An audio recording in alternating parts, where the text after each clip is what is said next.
Hi friends, ఈరోజు మళ్ళీ మీకోసం ఇంకో రెసిపీతో వచ్చేసాను. అదేంటంటే వంకాయ పచ్చి రొయ్యలు అనమాట. ఇప్పుడు చూసేద్దాము ప్రాసెస్. చాలా బాగుంటుంది కర్రీ, అయితే మీకు నచ్చుతుంది. ఇంకా ఆయిల్ ఒక 4 స్పూన్స్ దాకా వేసుకున్నాను. 1/2 కేజీ వంకాయలు తీసుకున్నాను. రొయ్యలు మాత్రము ఇంకా 1/2 కేజీ అంత తీసుకున్నాను. కరెక్ట్గా సరిపోతాయి. అంటే నా దగ్గర ఉన్న క్వాంటిటీ తోటి నేను కర్రీ చేసుకుంటున్నాను అనమాట. ఇంకా 2 మీడియం సైజ్ ఉల్లిపాయలు, పెద్దదైతే ఒక్కటి సరిపోతుంది.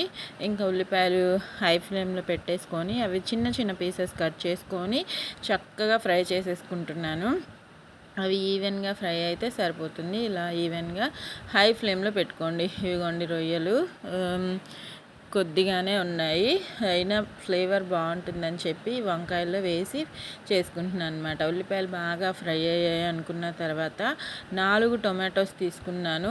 మీడియం సైజ్వి 4 టొమాటోస్ బాగా పండినవి. ఇదిగో చూస్తున్నారు కదా, 3 పచ్చిమిర్చి ఘాట్ పెట్టుకున్నాను అంతే. ఇంకా అవి చక్కగా ఫ్రై చేసేసుకుంటున్నాను. టొమాటో వేసిన తర్వాత లో ఫ్లేమ్లో మగ్గించుకుంటే ఈవెన్గా మగ్గుతాయి, అన్ని వైపులా చక్కగా కుక్ అవుతుందన్నమాట. ఇదిగోండి పేస్ట్ లాగా అయిన తర్వాత టొమాటో అనేది, ఇంకా ఈ టైంలో మనం ఫ్రెష్గా పట్టుకున్న అల్లం వెల్లుల్లి పేస్ట్ వేసుకోవాలి.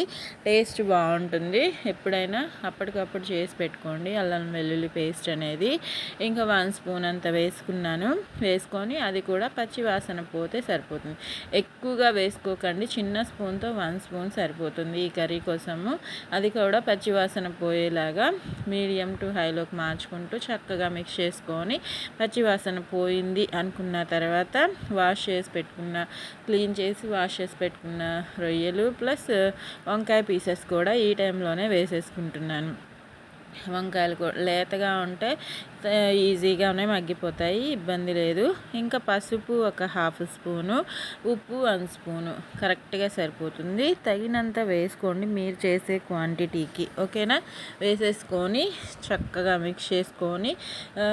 మిక్స్ చేసుకున్న తర్వాత లో ఫ్లేమ్లోకి మార్చేసుకొని బాగా మగ్గించుకోండి.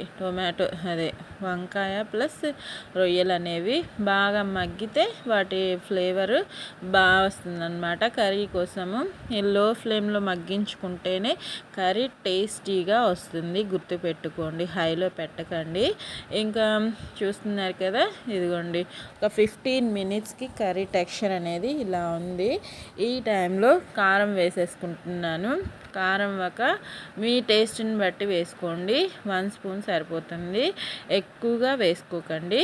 తినేదాన్ని బట్టి మీ ఇంట్లో వాళ్ళు దాన్ని బట్టి వేసుకోండి. ఇంకా చూడండి మగ్గిపోయింది చక్కగా వంకాయ ప్లస్ రొయ్యలు అనేవి. ఈ టైంలో కారం కూడా వేసుకొని ఒక 2 టీ గ్లాసెస్ వాటర్ వేసుకొని, వాటర్ వేయడం వల్ల ఫ్లేవర్స్ అన్నీ కర్రీకి పడతాయి. కర్రీ టేస్ట్ డబుల్ అవడం కోసం ఎక్కడైనా ఉడకలేదు అనిపిస్తే కుక్ అయిపోతాయి అన్నమాట. వాటర్ వేసుకొని చక్కగా ఒక 10 మినిట్స్ లో ఫ్లేమ్లోనే లో టు మీడియంలోకి మార్చుకుంటూ ఇలా ఉడికించుకోవాలి. కర్రీ దగ్గర పడింది అనుకున్న టైంలో నేను ఇంట్లో చేసుకున్న మసాలా పౌడర్ అనమాట ఇది. ఈ పౌడర్ మీకు డిస్క్రిప్షన్లో ఇస్తాను, లేకపోతే ఇప్పుడే చెప్పేస్తాను చూడండి. జీలకర్ర, ధనియాలు, వెల్లుల్లి ప్లస్ చెక్క, లవంగ ఇవన్నీ కలిపి పౌడర్ చేసుకున్నదనమాట. 1 స్పూన్ అంతా సరిపోతుంది, ఎక్కువగా వేసుకోకండి. కర్రీ మనకి ఘాట్ అయిపోయే ఛాన్స్ ఉంటుంది. లాస్ట్ అండ్ ఫైనల్ కరివేపాకు వేసుకొని, కొత్తిమీర ఈరోజు లేదు, ఉంటే అది కూడా వేసుకొని వేడిగా అయినా సర్వ్ చేయండి, చల్లగైనా వేడిగా సర్వ్ చేయండి. వేడన్నంతో సూపర్ టేస్టీగా ఉంటుంది. ఎప్పుడు చెప్పే విషయమే. కర్రీ అయితే అయిపోయింది, స్టవ్ ఆఫ్ చేసేసుకోండి. 2 మినిట్స్ ఉంచుకోండి కరివేపాకు కానీ కొత్తిమీర కానీ వేసాక. మన కర్రీ అయితే రెడీ అయిపోయింది. చూస్తున్నారు కదా, దగ్గర నుంచి చాలా బాగుంటుంది, టేస్ట్ కూడా అంతే బాగుంటుంది. ఇంకా నచ్చితే లైక్, షేరు, కామెంట్ చేయండి. ఇంకా మరిన్ని వీడియోస్తో మీ ముందుకు వచ్చేస్తాను. మీ ఝాన్సీ రాణి. ఆరోగ్యంగా తినండి, సంతోషంగా ఉండండి. Bye friends, thank you for watching.